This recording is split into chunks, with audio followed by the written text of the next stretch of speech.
Hello everyone, today we will check stable diffusion models, in particular focusing upon generating a 3D model from a 2D image.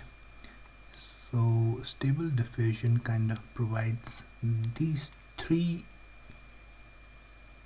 models, which is stable point aware 3D and stable fast 3D and stable video 4D. This basically the difference being that it's providing a motion, kind of bringing a time factor into it. Today we'll try about the fast 3D model, given that in just 0.5 seconds it's kind of able to generate high quality 3D assets. In order to use it, you can click on download weights.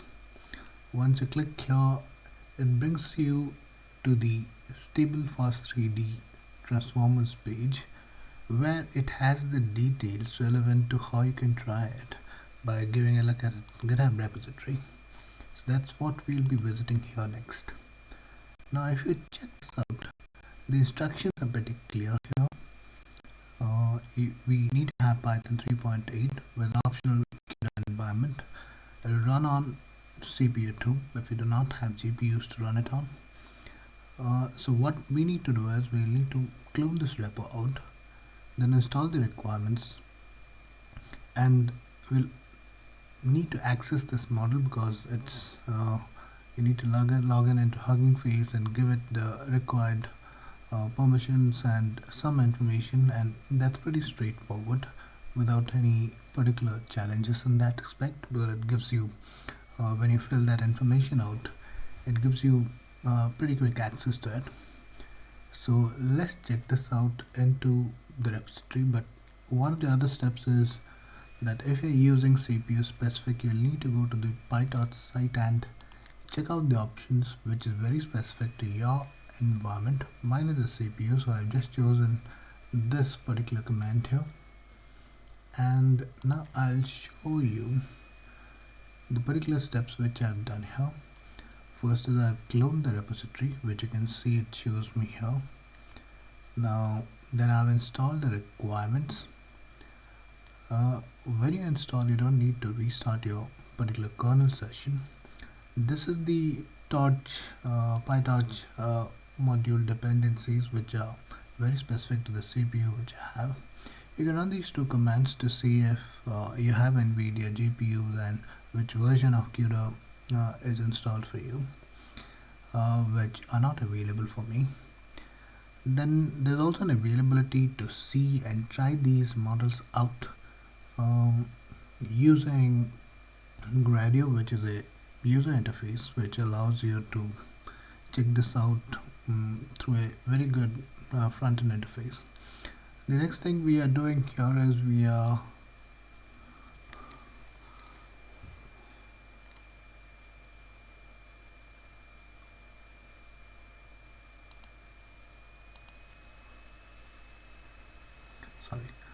the next thing is we are logging into Hugging Face, which allows you to just log in into through the command line.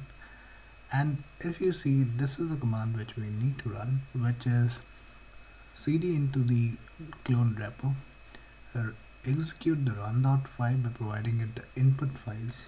So if you see on the left side, it consists of a lot of examples here. In particular, if you see the examples here, it gives you a lot of examples, and I think the model has been pre-trained on certain kind of characters which allows it to determine what kind of texture in terms of a 3D model it might have, and it generates the output in the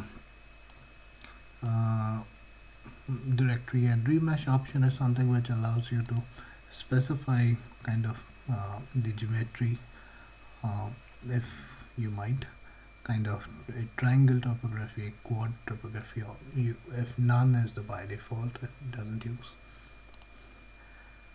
Now coming to this particular model, if you see, it generated an output here which comes in the output folder, which is a file called mesh.glib. Now there is not much visible because when you click on it, it will download it to your local machine. What we want is to explore this out. In order to do that, um, you can just cd into the folder and run python radio app.py. So it has written this code here. If you're running it on Colab or any such cloud interface, it's always good enough if you want to see it without a local host access. Is if you go to the very bottom of the file, you just need to make share equal true. That gives it a proxy which enables you to see it from anywhere in the world. But just make sure that you are not exposing it uh, anything secure enough, so that because it goes through a proxy server, if you might see. Now what we'll do is we'll go to this particular interface and see what we're trying out here. Now this interface is very simple enough. It allows you to upload a particular image. If you see, I'm uploading a Boeing aircraft here, and the very first step is you can click on the remove background to see if it specifically outlines and is able to see the different margins around it, so as to remove the background from the particular object you want to uh, generate the 3D model of. Now on a CPU it takes me around 5 to 10 minutes to generate this. On a GPU it would be much faster. But if you see, this is a model which it generates, and it's fair enough, but it's not very clear because again depends on the clarity of your final of the image which you inputted. On a very overall structure, it generates a very good. I think overall it's not that it's okay enough for the image, because it again depends on the quality of images the model was trained upon, which creates an opportunity for further fine tuning it. It generates, I think, the tires out, but if you see further going into it, it's not, the turbo engines are not particularly, because it doesn't have an idea or the context around it. But this is how it looks for a custom image which with I'm able to upload and see it. It also provides you with sample images which you can try and which it has been trained upon, which generates kind of a very good quality 3D models. I hope this is informative enough and gives you some opportunity to try it out. Thank you so much.